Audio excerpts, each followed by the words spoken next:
bringing you a broader perspective. Public affairs segment, giving the masses a grasp of informative, educative, and entertaining updates on current issues while guiding them to follow the latest development in the society. BeamTV, bringing you a broader perspective. Welcome to the Public Affairs segment on BeamTV. Today, what are we beaming at? We're beaming at workers' welfare. We are going to hear from labor leaders what they are doing, what they're putting in place to make sure that they tackle the government policies that are not favorable to workers so that they can enjoy their work. Stay on with us. BeamTV, bringing you a broader perspective. Workers' union play a crucial role to protect the interests of its members. With the changed social, political, and educational environment in terms of awareness of right, trade unions are considered a major component of industrial relations system. A united labor union are prerequisites to industrial and national development in any nation. Today, we will examine how Nigeria Labour Congress (NLC) and Trade Union Congress (TUC) synergizes to achieve these objectives. Public affairs segment, giving the masses a grasp of informative, educative, and entertaining updates on current issues while guiding them to follow the latest development in the society. BeamTV, bringing you a broader perspective. Welcome back, and thank you for staying with us on Public Affairs segment. We have in the studio today labor leaders. First on my right is the Trade Union Congress Chairman, Akwa Ibom State, Comrade Dominic Abang. He is the Chairman, Trade Union Congress, Akwa Ibom State Council. Welcome to the program, Comrade. Thank you for having me. Alright, the next to Comrade Dominic Abang is the NLC Chairman, the Nigeria Labour Congress Chairman, Akwa Ibom State. Okay. So how do you synergize without conflict, being that TUC was crept out of NLC? Yeah, if you look at the industry, especially the private sector, there are well-defined activities within each union. Let me take my industry, for example. That is the oil industry, oil and gas industry. We have two strong unions, NUPEN and PENGAZAN. Of course, the duties of NUPEN are well spelled out, but they are within that industry. But NUPEN, for us, belongs to NLC, while PENGAZAN belongs to TUC.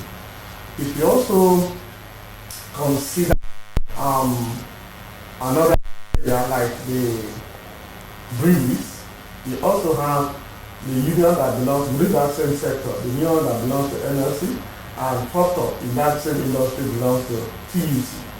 Of course, this demarcation and in terms of the descriptions and what the union, the different union does within the industry are well defined, and there is no conflict. Okay, so how do you support and promote government policies in the state? We are partners with government to start with, because even within the private sector, you must have employment before you become a union member or a union leader. We try to, like a watchdog or a pressure group, study, do a proper research and understanding of the policies of government, and also monitor the implementation. Well, we clap for government when they hire people, but when they want to fire people, we frown at it. Do you investigate to know why they fire people? Of course we know. Because Yes, we investigate. That is why we are labor leaders. We are not people that take action just like that. We find out sometimes those actions are not properly guided. Those actions are not in line, even the policies or regulations or rules of the service. And when we find out that there is a fraction, we go into it and we pursue to logical conclusion. Again, most times, because of some external interest by either government officials or by companies' management, things tend to be done to exercise the powers of the company or the powers of government. But as labor centers, we look at it and say, no, these are not actually based on the rules or based on the procedures. We need to go back to table. Where they refuse to come to the table for a meeting resolution, we are left with the options to take our own different ways to make sure that the issues are resolved. Coming to the state, especially our own state here, there is a circular that was released by our government, Circular 1 of year 2000, from the Office of the Head of Civil Service, trying to abrogate the services of contracts. And in 2018, there were issues arising from many ministries that persons are recruited to work on as casuals. And there was this circular again that was released. Another circular in 15 October 2018 was released by the immediate past Head of Civil Service and Acquirement that persons working under contract be regularized and let them be efficient in their work, and then also get the benefit of a regular worker. You know, it is very, very sad that you are working with someone in the same office, doing the same job, and then the salaries are not earning the same salary. It's very, very painful to the workers themselves, and very painful to all of us who are leaders.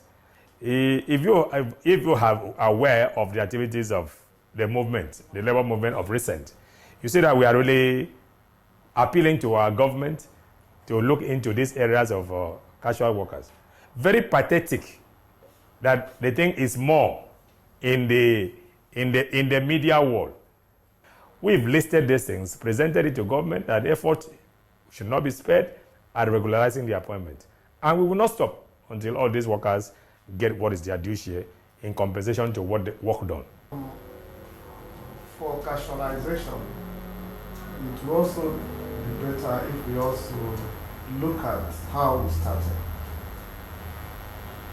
particularly in the private sector. The owners of jobs, the investors, actually want to keep large profits. And by so doing, they try to minimize their expense, their operating expense. They try to minimize the cost of regular employees.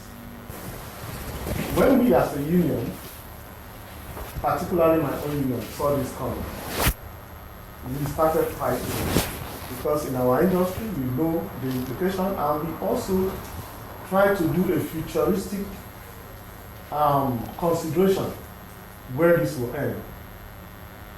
We fought it to a larger extent, even going to the Ministry of Labor, Federal Ministry of Labor. And it wasn't possible to get it up because the ministry actually made it clear that an employer, especially a private investor, has the right to outsource his work. What did we do when we realized that this cannot be closed out?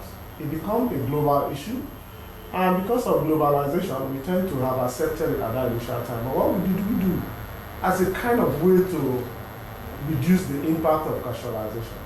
We unionize the contract staffs. And unionizing them, it was initially cheaper for the employer.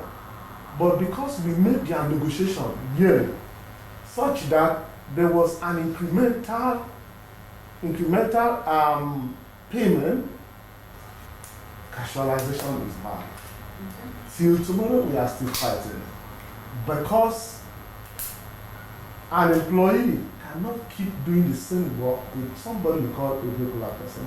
And there was a time in around 2011 and 2013, a branch of our union, which is a contract staff branch, fought up to coming to the government house for stoppage of casualization.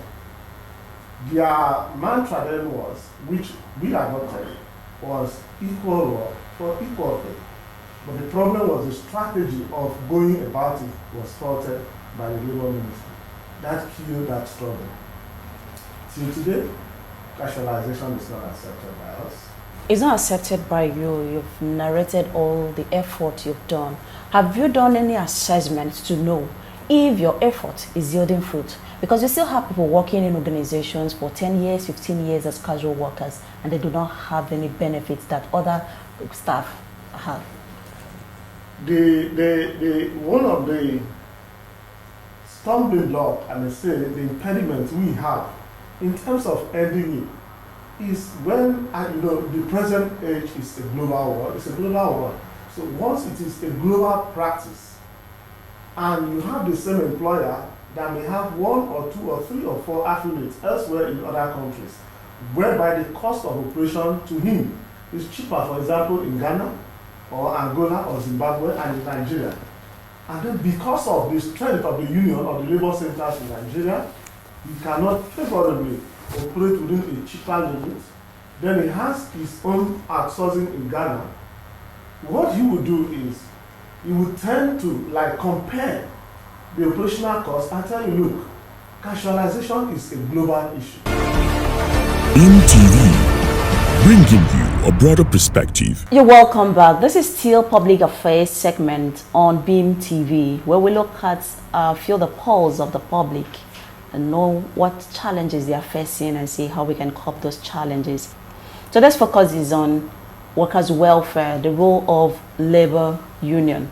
All right, we said before we went on that short break, we said that when we are back, we are going to talk about the minimum wage. So you would like to know, the chairman, NLC and chairman, TUC, what's the stand on the new minimum wage? Yeah, minimum wage, like we're all aware, is an increment that is meant to come to the salaries of the working people of Nigeria every 5 years. That's the law. But very unfortunately in Nigeria, the minimum wage that we are canvassing for right now is supposed to have been done 3 years ago, because this is the 8th year. We should be talking about the second one by now on this 8th year. But very unfortunately, labor understanding with the federal government has been taken for granted. Federal government, the government of the first term of the President Muhammadu Buhari came in force, we all witnessed serious recession in the country. And this labor gave stops to it and allow that we go out of it. Within the time under reference, presentations were made to federal government for the salaries to be reviewed. And a committee was set up around the country, the 6 geopolitical zone, that negotiations, consultations was done over the country in the 6 zones.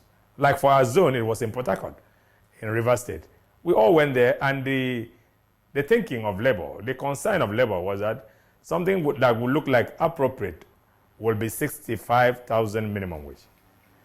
But within the course of that discussions, labor decided to have an understanding for every state of the federation to be accommodated.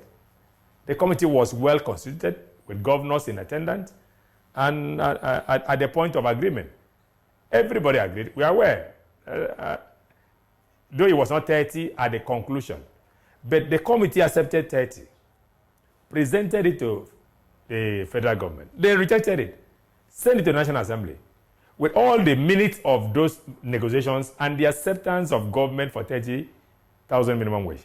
The National Assembly, using their powers, approved 30,000 minimum wage for Nigerian workers.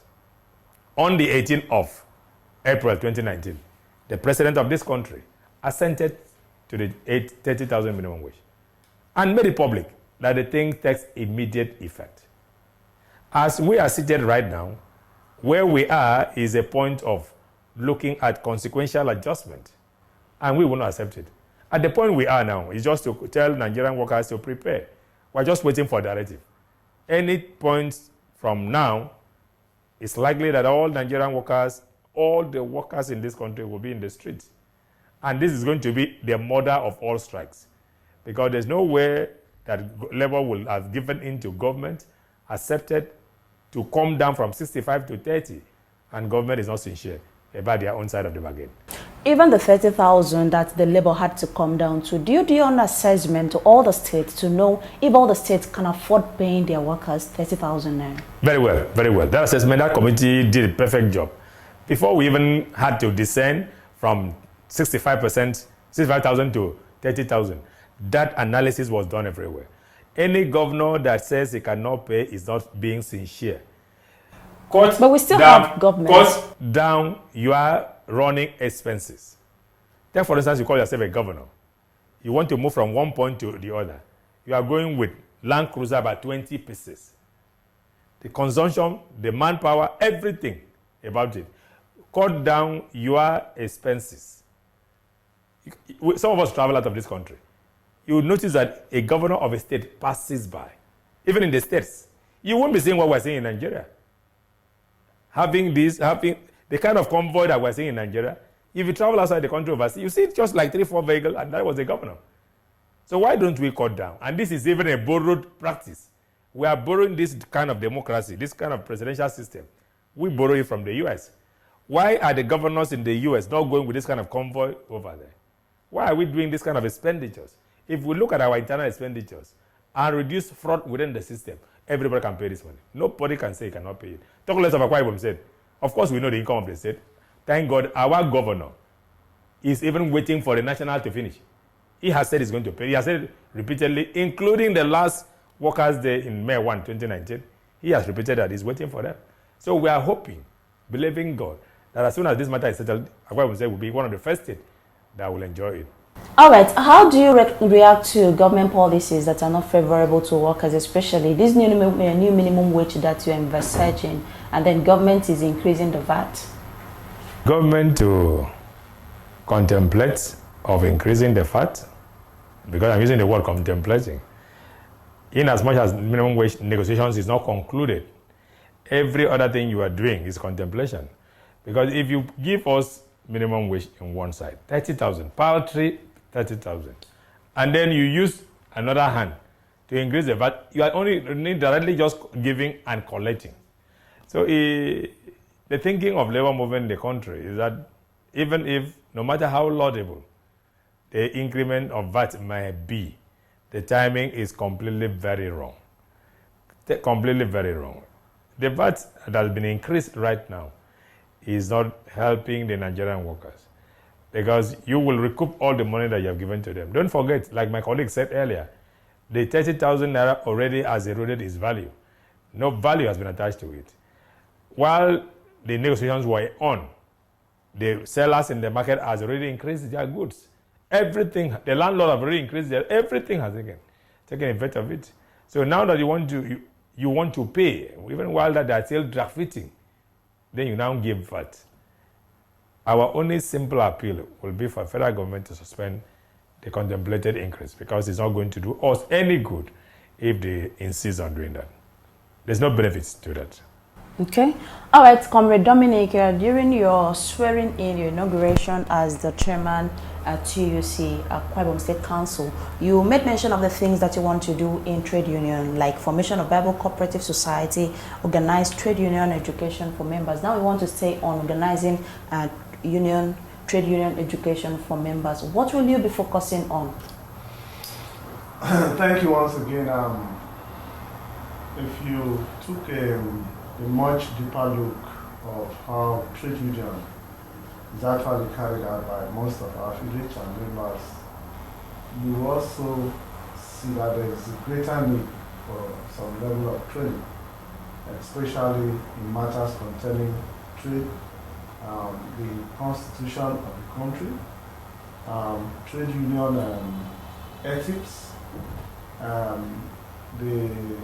in terms of how you carry the knowledge about the workforce, the knowledge about the behaviors of trade union officers, the extent of your commitment, the reason or the obligations of the members, and most importantly, if you also consider right now the freedom of association. Initially, when somebody has employment or any individual is employed, you are automatically the member of a union if there is a union in that organization, based on the freedom of association. But in recent times, because of the growth of membership of the union, and because of the management or company's strategy to reduce the strength of the union, you could have a new worker coming and it's not registered under the union. Once you begin to challenge the management on that, they tell you that the freedom of association is individual. That somebody must opt to join the union before you do that. And How do we do this? Is it to come through trade union education by telling the members the benefits. In the US, as much as the union go out to fetch members, the management also go out to discourage people. So it's like a common ground of talking to people. So on a certain day will be set aside for all the workers to come together and management also come, and then they try to encourage or discourage the workers, and they do like an election, whether they want to join the union or not. That culture is gradually coming into a country like Nigeria or a setting like Africa. As we are preparing to wrap up this program, let's know the challenges that the union and Nigeria Labour Congress is facing that you need to address. As labor concern, there are so many of them, so many labor issues. And you know that I also do know that all the labor concerns of the workers cannot be solved overnight. Taking into consideration the fact that most of these problems have been there over time. The workers in the local government sector are really challenged right now at the moment.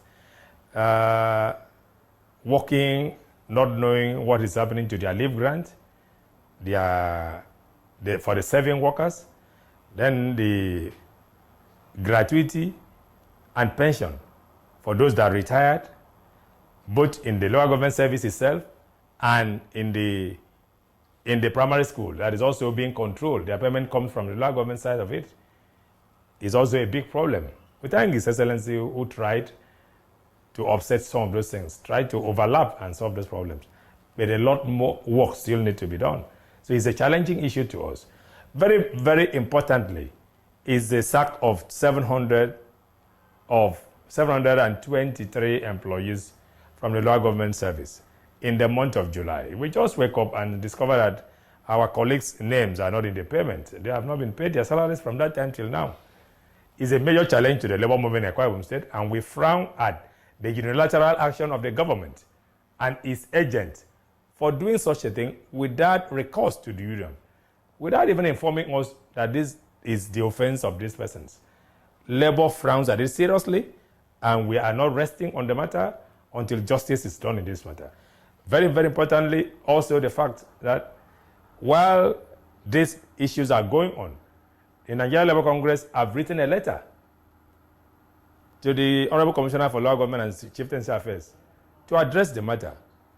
But surprisingly, not even reply has come, showing the way they are rating, the way they take Nigerian workers. And Labour in Akwa Ibom said we're not happy about it. We're not happy about the actions of members of government and in handling this particular matter. A lot of things still need to be done.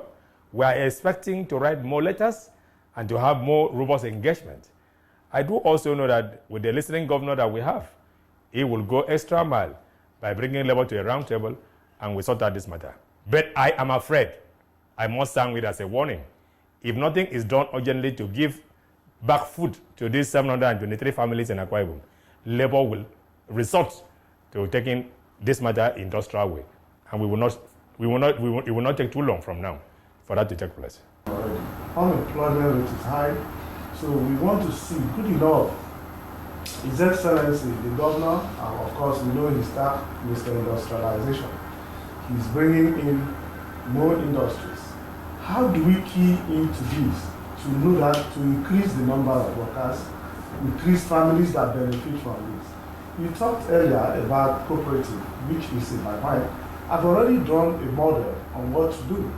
And that model will encompass how I can build in the workers of Akwa Ibom to have franchise or dealership in most of these industries, so that once they have a stake in those industries, that stake can build up to their pension, even when they are not in service. They know that they are in business. Thank you very much, Comrade Dominic Abang and Comrade Sonny James, for making our time to be with us today. To you, thank you very much for being part of this program. Please always stay on with Beam TV. If you have any issue that you want to draw attention to, do well to send it to the number you will see on your screen, and we are going to address that. My name is Blessing Ambrose. It was fine. It was nice to be your host today. Have a wonderful day.